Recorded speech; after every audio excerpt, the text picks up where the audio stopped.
Next up, we have a player who is arguably one of the best players in all of high school basketball. I think he's the best one, but I want to get all of your guys' thoughts on AJ Dybantsa. He just reclassified into the 2025 class, I believe, but he was in the 2026 draft class before. And get this, he was actually playing in the EYBL this summer, but he was playing in the highest division, the 17U, which not even Cooper Flag or the Boozer Twins were doing. And not only was he playing in it, hold on, just he was leading the EYBL in scoring. I'm going to just let that sink in. I believe he was averaging around 24 or 25 points a game, but average 26. Oh, wow. Yeah. Don't sell him short. I'm not, let me put some respect on his name, but I know a player he's 6'8" right now, and he could probably still keep growing, and he has a good mixture of size, skill, and athleticism. So what are your guys' thoughts on him? Man, it is, I mean, you mentioned it, that sky's the limit might not be there for Bronny, but I feel like for AJ Dybantsa, it is the sky is the limit, especially because you mentioned he could very well grow even more. 24/7 has him listed at 6'9". ESPN has him at around 6'7". So I would guess right now he's probably around 6'8", but he's still so young where maybe he grows a few more inches and he's coming into college or G League Ignite or some other level as like an Anthony Davis type center with those ball handling skills and the jump shooting that he already has. He could be a crazy prospect that I think a lot of people are not on the radar yet just because he is so young. But he was going against, not necessarily head to head at all times, but in terms of just status and where would you rank these guys, he was going at Cooper Flag and out overperforming him. And to do that at such a young age is really impressive because the Peach Jam circuit is known as one of the highest quality summer tournaments where all the top prospects go and play. And usually the guys that do well there, they're the names you're calling out in the top of the draft in a few years. Yeah, I really love this kid's game. Like he's, like you said, sky's the limit, maybe even above that. Like he has it all. To me, I think he's so good that you can kind of tell he's getting bored. Like, it doesn't help his team construction too at Prolific Prep. They don't really have much floor spacing, so it's kind of junking up the game for him a little bit, which has led to a few losses this year. I know he's lost to Cooper Flag twice, but personally, I feel like he's the better prospect because he has the handle, he has the shooting ability, he's aggressive at all times, he's looking to score, but he also is locked in on the defensive end. And he has this like thing about him to where even when he makes a mistake, he's like, it doesn't faze him like at all. He misses a shot, bad shot, turns the ball over. He's back on defense and he's leading on that end and he's gonna get it right back like immediately. Like he might miss a shot, he'll get a steal and then a dunk. And like he's a dog, man. There's some things that you can see he's getting bored. Like he still plays a little high to me. Like he dribbles high. You like to see him get a little lower in certain moves and different areas on the floor, but he knows what he's going to be at the next level. He's talked about how he might be, likely in the NBA, he's probably a 2 or a 3. So he's preparing like that already. Like he's working out with pros in the summertime, like Chris Paul, and I think I've seen him get some work in with Jason Tatum over the summer. Like he has it, man. To me, he's probably, between him and Ace Bailey, those are probably my 2 favorite high school guys at the moment. But I think I would probably put him in number 1 just because he does it on both ends. Mm-hmm.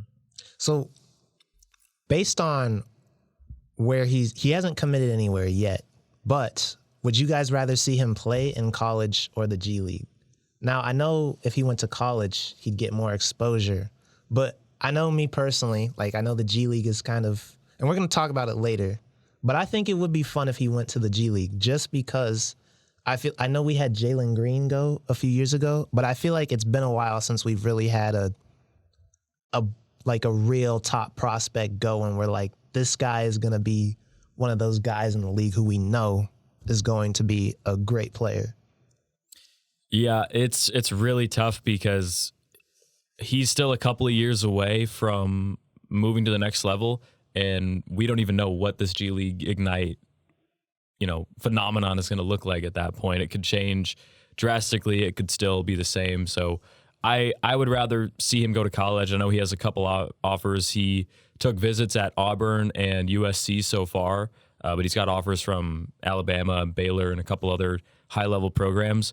And I think that college basketball the past few years, probably outside of maybe Chet Holmgren, has kind of been missing some of the top prospects. Like this year, there's a lot of international players that are going to go at the top.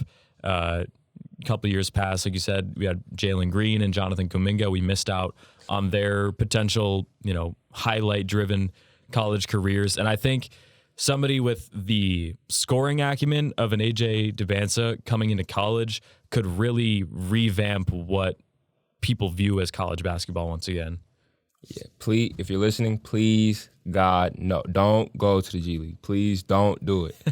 I feel like he has, not only does he have the game, he has, like, if you've ever seen any videos of him, like, he has a pretty good personality. And when you mix a good personality with probably being the best player, like, everything is at your footsteps. So I feel like I just don't see the appeal of the G League Ignite. I feel like you go there, while yes, you kind of get a head start on learning some NBA terminology, you play against pros, but, like, it's different. I feel like when Jalen Green did it, it was almost more appealing that they were in, like, a bubble thing because, like, the travel and you really are in one place working all the time, but, like.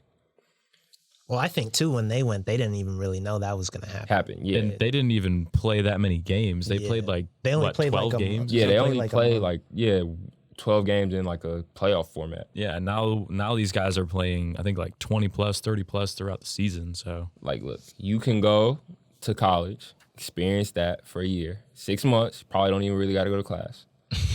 You could be on a national stage, have brands like Adidas, who you just, Adidas, Nike, looking at you. You could probably sign with one of them, depending on what college you go to. Or you could go to Sioux Falls, Iowa, and then Birmingham, and then San Jose in a weekend to play games with the G League. I don't think that's what you want to do. We desperately need to see another college superstar, and I feel like he'd be the perfect fit for it, man. Like, there ain't nothing like, especially for a kid who hasn't gotten to the league yet, obviously, like a college student section. Feeling that behind you, like a Duke or a Kentucky or a Kansas or something. And at this age, he's already such a physical player at the rim. Like, I was watching back some of the stuff from the recent matchup that he had with Cooper Flagg and Montverde. There was a play where he was, like, spinning to the rim, reach and foul, so the play was dead, but he still went up and jammed it with two hands right over Cooper Flagg. Like, he's doing that at, 16 years old? Once he puts on some weight in the weight room, because right now he's floating at around 200 pounds. Once he gets to that 215, 220, he's going to start moving bodies in the paint, and it's going to be really fun to watch because at that point you start seeing guys move out of the way in transition when you see a 6'9" dude coming with a hard handle right at you, and it's going to be highlights galore. Yeah, man. I feel like we were shit. Okay. Yeah, man. I feel like we were robbed almost of, like, a Jalen Green in college. Like, just imagine with his type of game, how electric that would have been. And, like, while the G League Ignite has its benefits, it's also had mixed results so far. And I don't get why he would do it when you have, like, programs like Kentucky, like Duke, that put people in the NBA. Like, as a top player, it's like, yeah, you'll make the NBA, but if you look at the guys who come out of schools like that, like, they stay in the NBA. Like, Kentucky just had 7 All-Stars. Duke's had a lot of All-Stars. North Carolina. These are schools that I feel like they're just perfect for a kid like him that he's probably been the best player at every level. Go get experience playing with other really good players. Learn how to play within the team while still getting yours. And just, like, have, like, the special type of year that you know you can have. Mm-hmm. I will play devil's advocate, though, because we talked about how we wanted to see some more stars, but we're looking at next year's draft class. 2025, if we're looking at them, pretty much all of them are going to college, and That's true. we all know that's a stacked draft class. Now, I do think Dybantsa, if he went to college, I think it could potentially be on like Zion level type of hype. I don't want to say fully that it'll be there, but I think it has the potential to be there. But I also think with the G League, I think part of the reason why I want to see it is because I don't really have a whole lot of doubts about what he'll project to be. And I think, yeah, we've had the Scoot Hendersons, we've had the Jalen Greens, but I don't know if we were as sure about them as prospects as we are a guy like Dybantsa.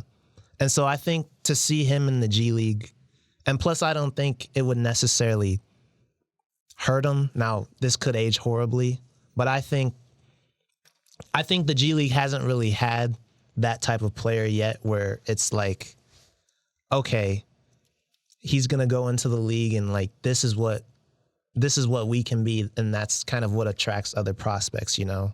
I think they've all been kind of hit or miss, but I think if he went, it could kind of be the turning point for them. And we could kind of see G League Ignite kind of survive in what could be its final years based on what Adam Silver is saying. Because I do like have the idea of prospects having options. And I think now, regardless of what the G League Ignite is going to turn into or if it's here to stay, we don't really know for sure. But I think there's a lot of power in prospects having that freedom to decide, you know, what they're going to do. Yeah, I agree. I feel like I like options. Like in anything in life, you want options. But I feel like the G League Ignite has kind of been boxed out of the market. Like with college players being able to make money now, that you don't provide that, you significantly lack the attention that college gives you. You don't, the players you're putting into the NBA, like Jalen Green's doing better recently, but he's been up and down. Scoot Henderson has looked bad, and your whole thing is development and getting you ready for the league. So when guys like Jalen Green and Scoot Henderson come into the league, which are probably the best two players out of there, you have Jaden Hardy, who's supposed to be really good as well. Kuminga's doing good this year too, the last few months. Kuminga, he's starting to hit his stride. But if you look at him, Kuminga, Jalen Green, they've been in the league a few years. It doesn't really look like they had the instant advantage. Like they didn't come in just leaps and bounds ahead of their college contemporaries. Like, yeah, they definitely promoted initially that the G League Ignite would be a game changer in that anyone who comes out of there would be by far better than, you know, a one and done in college. If you look at it, they've almost kind of been, they've taken longer than some of their college contemporaries to hit. Like, even though Kuminga's doing good now, it took him a long time. Like he did reclassify though. He was a year younger coming in with Jalen Green. So I don't know if you would give that like a default buffer year, but even then, if you give him a year, that's still 2 years, and you had other guys at least show signs of being competent. Like it looked bad for Kuminga at certain points, and Jalen Green and Scoot Henderson have both had their struggles at times. It just looks like the advantage that the G League Ignite promoted just really hasn't been transferred yet. And I think that's because they're getting the kids too late. And I think that kind of goes into something Adam Silver talked about with what the next iteration of it might look like. I feel getting kids at a younger age and like getting them ready to go play in the pros or go play in college would be a better bet, because I think a lot of problems in basketball really don't stem from kids leaving high school. Like you're not a finished product by any means, but like you're probably like 60% of what you're going to be when you come out of high school. So it's like you would want to get kids at the foundational level, and I feel now they kind of just, I don't know, I just really don't get the appeal of it anymore. Now that like you take the money off the table, I have to go travel to all these random cities and nobody's watching us, and we're losing to grown men who are playing like their life are on the line, and we're not even getting recognition when we do win because no one knows. And the games aren't televised. It's just, I don't think it's personally the best situation. I wouldn't make that decision.